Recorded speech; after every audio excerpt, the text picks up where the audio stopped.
Hello, everyone, and welcome back to the Outcomes Rocket podcast. Saul Marquez here, and I'm excited to have another episode focused on topics that are near and dear to all of you, and of course, us, around value-based care and coordinated care. Outcomes is the name of the game here. For today's podcast, I've got the privilege of hosting leaders from two organizations. First, I want to introduce you to Colette Boroch. She is the Director of Clinical Services at PRINE Health, as well as Jonathan Goldstein, who's the Chief Financial Officer at PRINE Health. A little bit on PRINE before I introduce Kathryn. PRINE is a multi-specialty focused on kidney disease care with expertise in nephrology, kidney health, vascular care, endocrinology, gynecology, infusion therapy, really full person health. And they're based out of the New York area. Also joining us, Kathryn Anderton, who's no stranger to the podcast. She's with us again. She's the VP of Clinical Operations at ThoroughCare. And as you guys know, we've had ThoroughCare on the podcast in the past. They're a platform that supports care management programs for more than 700 providers across the U.S. Such a privilege to have all of you on the podcast today. Thanks for joining us. So excited to be here. For sure. And look, we get the most value out of these conversations when you bring in the stakeholders across organizations. As we get started, I'd love to just level set with our audience. How would you describe your organization's role in supporting value-based care from the provider side and ThoroughCare from the tech side? Yes, also, as you had spoken about earlier, PRINE is definitely focused towards nephrology and kidney care, as well as all the other specialties, along with primary care. But we do have a unique focus on preventative kidney care, and that's the program that I primarily lead. We definitely have a preventative care setting where we are finding and screening our kidney disease patients early. So we're talking to them about their journey through their disease, and we're really trying to prolong their health as long as possible. Our team, basically, we want to educate our patients so that they can come to the best outcome possible for their situation. So we try to avoid patients crashing in the hospital due to lack of education on their options for kidney replacement therapy. It's such an important work, Colette. So really glad that you're here to share more about it. Appreciate you joining us. Kathryn, you were about to chime in. I feel like, Colette, your job is really the challenging one. They're providing all of the expertise, working with the patients. And I think we all agree that kidney patients are a certain type of patients that require a lot of attention and care. So in a real simple sense, what ThoroughCare does to complement all of those efforts is we really try and remove the friction so that the care teams can really focus on the care they're providing to the patients and less on the process of how to document. We really want to free up that headspace to ensure patients are taken care of. Add on to that with our experience with their care team, ThoroughCare's care plan, and the way that we are able to document and track our patients month over month, it really makes this process a lot more seamless because these are conversations that have to be held over and over again. The patients care about 20% of the conversation, where they need to be constantly re-educated on our initiatives. And Kathryn and I have worked on a couple of custom assessments that we built out for our kidney disease patients. So having that in a tool is very important to our overall point of what we're care managing our patients on. Yeah, for sure. One thing that comes to mind too is, and I know this is probably not a topic for this, but maybe for later, but curious about ambient listening scribes and things like that. Does it simplify the workflow? Are you guys seeing that? Are you doing it at all? We are experimenting with a couple of different AI transcriptions, different platform currently, but ThoroughCare does offer a specific platform that does have listening that will let the care managers focus more on the conversation rather than the documentation, which we're going to be seeing how it works in our setting, but I am excited for that type of work that's going to be happening pretty soon.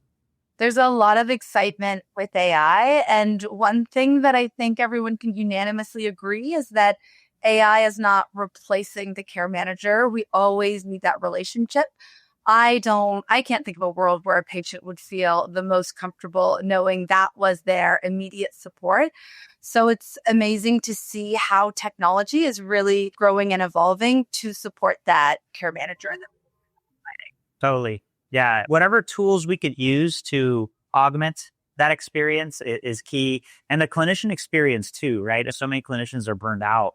What can we do to support them? What does PRINE do differently? And what does an independent practice gain from working with an organization like PRINE? So I want to say that we do a really good job on running reports to capture our patient populations proactively. So we really try to take our kidney disease population and say, hey, these patients have seen their nephrologist in the past week. And we in PRINE Care offer the service that we have an enrollment specialist that reaches out to our kidney disease patients automatically. So we actually take that burden away from the physician side because they're seeing in patients. There's so much to go through. Kidney care is very involved, where enrolling them in a chronic care management program is just an extra step, right? It's extra something more to think about. So we provide that service to our providers, and we also give all of our patients that qualify the option to actually participate in these programs. That's great. It makes a big difference to have that overlay. That's back to the support idea, right? How can we support providers to more adequately cover so many patients? There's a huge shortage of providers. What's driving the rapid shift toward value-based care, in your opinion, especially around complex chronic populations like kidney patients? So going back to what I was saying about trying to prevent patients from crashing in the hospital due to lack of education on their options, the payers are definitely trying to lower the overall cost of care per patient. Chronic disease, and specifically in kidney patients, is a high cost once a patient hits dialysis. For seeing multiple practitioners every week, and it's definitely a high spend. They're trying to have the patients educated on a more proactive basis so that there's more patients that go into, say, a home dialysis model, or even be transplanted if that is an option for the patient. Yeah, for sure. I think value-based care really just adds that financial alignment with the care that you're providing. We know these patients need the support, and now they're adding that incentive to make sure we're all in agreement. Yes, we want patients to do better. We want that care to improve. So ensuring that financial alignment is there with opportunity to do these care coordination programs. I think it really reinforces what we as clinicians have always known, and that's coordination is really driving the outcome. Totally.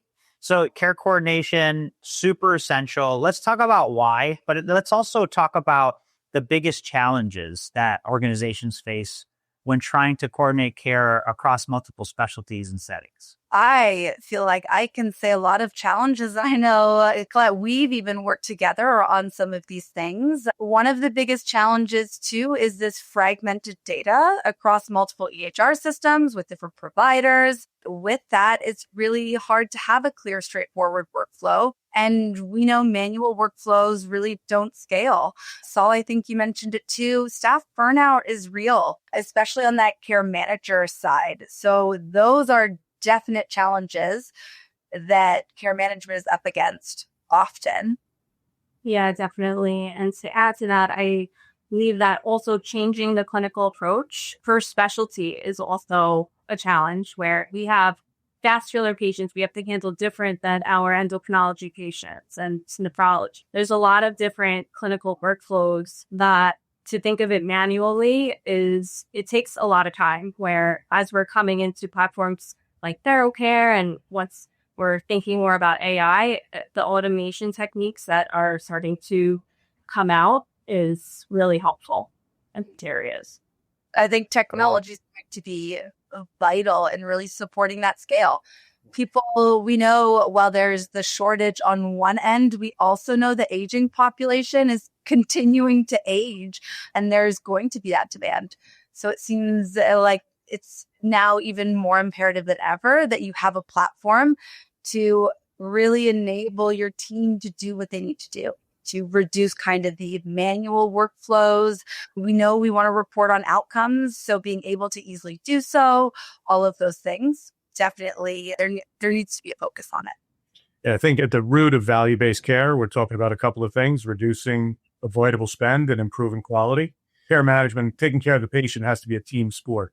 If you have the care manager who's focused on some of the quality issues, making sure that patients or high-risk patients are identified, they're seen, labs are done, medications reconciled, follow-ups are scheduled for physician visits, all that leads to that improved quality and hopefully eliminates the disasters that can happen in between those visits, so you reduce spend. From a financial perspective, I think it's important too, because we are reducing those avoidable ED visits. We are reducing those avoidable hospital admissions. And those are the costliest parts of what goes into, some of the costliest parts of what goes into that spend every day. So in value-based care, we're going to have a better chance of achieving shared savings. We're going to save money, overall spend, and we're going to improve quality in those patients' lives.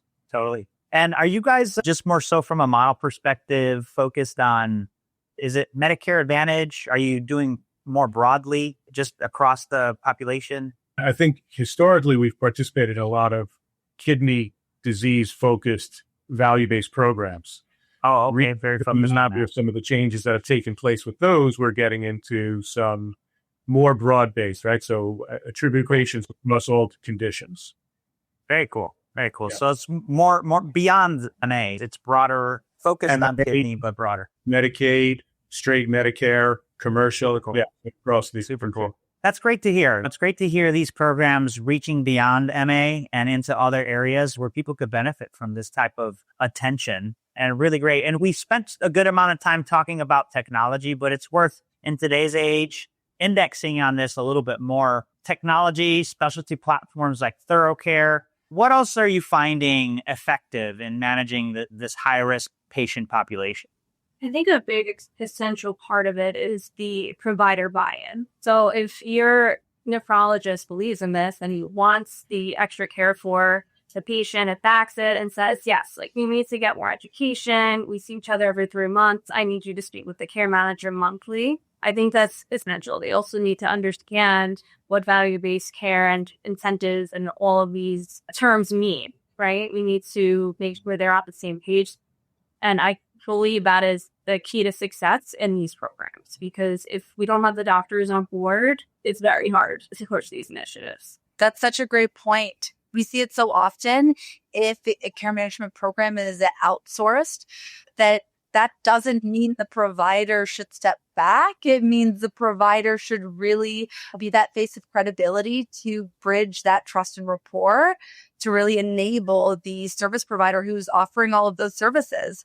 When a provider is the first person really setting the stage, patients listen to their providers. They really respect what they have to say. And that gives the care manager, really sets them up for success, for a long-term engagement. That's great. So I just want to add to that. I think this is a change for the typical culture of providers, right? They usually depend all on themselves, and any clinical care is provided by them solely, where now the medical world's changing a little bit and trying to be a little bit more on the preventative care side of things, where this is an extension and it's not replacing any of the care that the physician's actually providing. It's just adding towards it. So I think it's just the provider needs to see the value of these types of programs.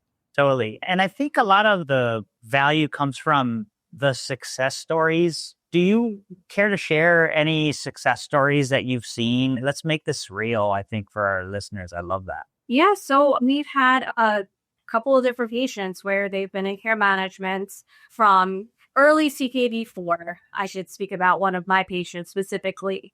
I love these types of stories. I had a tough patient, right? She lived very hard on the office, a crazy personality, a little bit hard to deal with, but I made that relationship with her.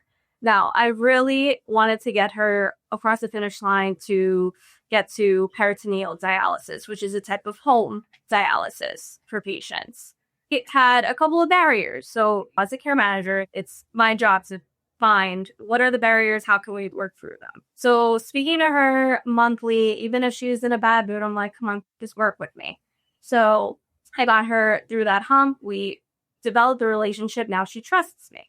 So now it's go time, right? It's I have to make her vascular appointments. I have to make sure she actually gets her catheter for PD therapy placed. She can't drive herself. Her boyfriend is away. He is unable to drive her. She can't go anywhere. I have like 2 days that I can make appointments for her in the next 2 weeks for her to start the treatment so she doesn't wind up in the hospital, right? Mm-hmm.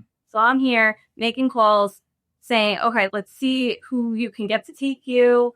She didn't want to wake up early. All of these crazy barriers, because this is what happens with our population. They come to denial. They don't understand that crashing in the hospital is a high possibility at this point.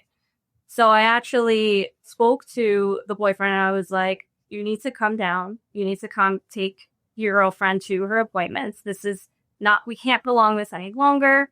And she actually called me. She was like, thank you so much for calling him and telling him that. And I was talking to the vascular surgeon's office pretty frequently too. So they saved her spot and we were able to get her in. And then she finally was able to start her treatment in 2 weeks. But I saw her again after in the office and she said to me, you know, I wouldn't have done this. I would have ended up in the hospital because you took me across the line and I had the support. She wouldn't have on peritoneal dialysis today if we hadn't had that relationship early on. So I was working with her probably a year and a half prior to her starting dialysis. So I think that's really important to point out too. It's time, right? Yeah. It's not just something that patients can work with a month before they start dialysis or whatever critical condition any patient comes into. You need to have the support system, and that takes time to develop. That's such a great example to really highlight how the first and foremost important thing in building this is just having a relationship with trust where they're going to listen to you. They want to engage. They feel that support because oftentimes patients don't necessarily know this is my barrier. This is a big problem. That isn't always there. And if someone doesn't know to tell you something, it's on care managers to almost be a bit of a detective of sorts. You have to use your relationship building skills to have the patient be forthcoming, to get some of those tidbits to figure out, all right, what's going to make the difference here? And I think your team does that really well, especially with a challenging group of patients that, dare I say, is the ones that are the neediest most often. Yeah. Great story, guys. And I love that this person was able to get the care that they needed. And Colette, you were on her team, her personal care team, those relationships that ultimately make the difference when scalability becomes a challenge. It's figuring out those opportunities where you can insert care management longitudinally, right? It's not like, Colette, you said it's not like a spot thing that just happened. You'd been working with her for over almost 2 years. So I love this success story. Thank you so much for sharing that. So there's a lot of things that we can measure. What would you say, what outcomes matter most in value-based care? And how does stronger coordination help achieve those outcomes? So it's hard to really pick the most important outcome, but I think a big one where it makes all three sides happy, it makes their doctor, the patient, and the payer happy is when we prevent readmissions to the hospital when possible. So that goes into transition of care and having that outreach to the patient upon discharge and getting them scheduled with their primary care doctor, making sure that their medications are reconciled, and having a high touch on these patients after discharge to really avoid the patient winding back up in the hospital. And we'll be sick on readmissions. There's a statistic that says about 50% of patients who do not see their primary care doctor after a discharge are readmitted. So it just goes to show how important either the follow-up visit is, whether it's transitional care management, something with their care manager, or the visit with their doctor, is to preventing that readmission. Yeah, that's a really important stat there. Got it. Kathryn, were you going to say something? It looked like you were about to chime in. I was going to say there's always such a focus on utilization, right? We want that reduction in cost. And when we focus on the general clinical outcomes, is our blood pressure in control, our A1C What's great is that's when you see the disease stability, and then we end up seeing the other outcomes trickle down, right? The utilization outcomes, so fewer admissions or no readmissions, patient experience, the patient's going to feel supported, not lost in what's going on. And then for the customer, that's when they have all the financial values as well.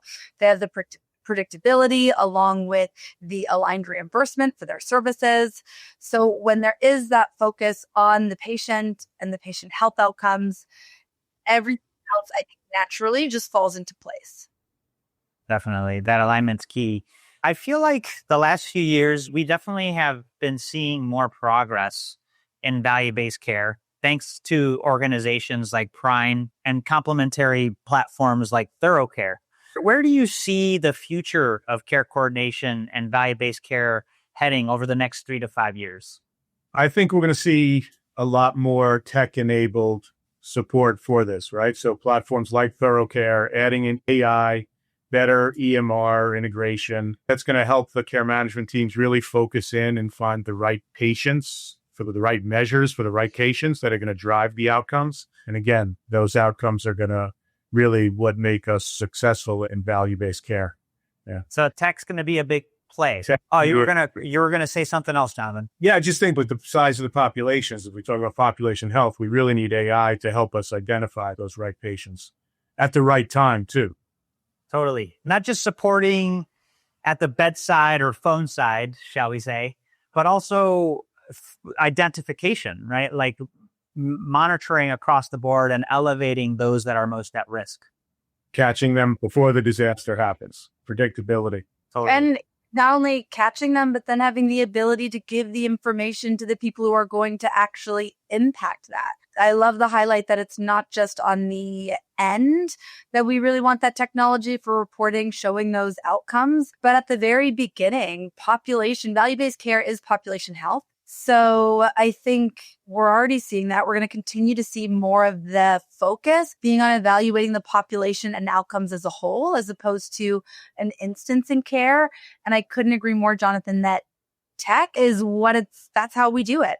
We're already seeing that now in the new program, the focus on ensuring that you have tech to support that scalability as well. Scalability and outcomes, because so now that's a different program, not just providing the service, but proving that you can deliver results. So it's an exciting program for Medicare, right? That's coming out. So we'll see what happens with that. But that's exciting as contrasted with maybe some of the payers who are moving away from paying for some of the chronic care management services and RPM services that we recently saw. So we're sitting here talking for the last 30 minutes or so about the benefits of the program. And yet you have payers who are backing away from that. It's a big challenge. It's a big challenge. And certainly, I think a lot of folks wrestle with some of the strains created by payers that don't see the value. And certainly, I think, from my perspective, like a long game, they'll come back because they'll see the value.